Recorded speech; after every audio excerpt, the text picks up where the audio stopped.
ఈ రోజు నిర్వహించినటువంటి న్యూ కేటగిరీ విభాగంలో విజేతలు మొదటి బహుమతిని కైవసం చేసుకున్న వారు శ్రీ రాములమ్మ తల్లి ఆశీస్సులతో ఆర్కే బోల్స్ అత్తోట శిరీష చౌదరి గారు, శివకృష్ణ చౌదరి గారు, వేటపాలెం, సున్నూరు మండలం, బాపట్ల జిల్లా. సింహాచలం భద్రాచలం జత 5630 అడుగుల 2 అంగుళముల దూరాన్ని లాగి మొదటి బహుమతిని కైవసం చేసుకున్నాయి.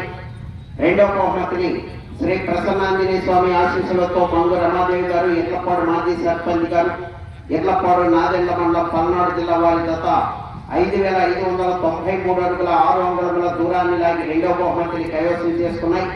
మూడవ బహుమతిని శ్రీ వెదురుపాక విజయదుర్గ అమ్మవారి ఆశీస్సులతో గూడవల్లి లక్ష్మీ దీక్షిత చౌదరి గారు, కొండబాలవారిపాలెం, పోతిన నక్షిత్ చౌదరి గారు, కొండపాటూరు వారి జత 4592 అడుగుల 7 అంగుళముల దూరాన్ని లాగి మూడవ బహుమతిని కైవసం చేసుకున్నాయి. నాలుగవ బహుమతిని శ్రీ రాములమ్మ తల్లి దివ్యాశీస్సులతో ఆర్కే బోల్స్ అత్తోట శిరీష చౌదరి గారు, శివకృష్ణ చౌదరి గారు, రాజేష్ చౌదరి గారు, వేటపాలెం వారి జత 4555 అడుగుల దూరాన్ని లాగి నాలుగో బహుమతిని కైవసం చేసుకున్నాయి. ఐదో బహుమతిని వల్లాల శ్రీ వెంకటేశ్వర స్వామి ఆశీస్సులతో వల్లాల శివసుబ్బయ్య మెమోరియల్, వల్లాల సుభాష్ యాదవ్ గారు, సుబ్రహ్మణ్య యాదవ్ గారు, వీరాయపాలెం, ఎర్రగొంటపాలెం మండలం, మార్కాపురం జిల్లా వారి జత 4550 అడుగుల 8 అంగుళముల దూరాన్ని లాగి ఐదో బహుమతిని కైవసం చేసుకున్నాయి. ఆరో బహుమతిని విజయ దుర్గా శివశక్తి అమ్మవారి ఆశీస్సులతో పిఎస్ఆర్ బోల్స్ పెన్నెబోయిన సతీష్ కుమార్ యాదవ్ గారు, రెంటాల, రెండుచింతల మండలం, పల్నాడు జిల్లా వారి జత 4020 అడుగుల దూరాన్ని లాగి ఆరో బహుమతిని కైవసం చేసుకున్నాయి.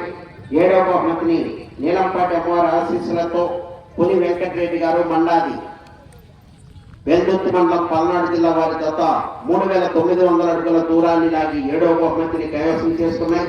ఎనిమిదవ బహుమతిని వీరాంజనేయ స్వామి ఆశీస్సులతో ఆర్య రాంబాబు గారు, అంబడ్పూడి, బల్లిపురం మండలం, ప్రకాశం జిల్లా వారి జత 3838 అడుగుల 2 అంగుళముల దూరాన్ని లాగి ఎనిమిదవ బహుమతిని కైవసం చేసుకున్నాయి. తొమ్మిదవ బహుమతిని శ్యామల పెదమస్తాన్ రెడ్డి గారు, గంగారావు, ఇంకొల్లు మండలం, బాపట్ల జిల్లా వారి జత 2630 అడుగుల 2 అంగుళముల దూరాన్ని లాగి తొమ్మిదవ బహుమతిని కైవసం చేసుకున్నాయి. రేపు సాయంత్రం గౌరవ మంత్రివర్యులు గొట్టిపాటి రవికుమార్ గారి చేతుల మీదుగా బహుమతులు బహుకరిస్తున్నారు.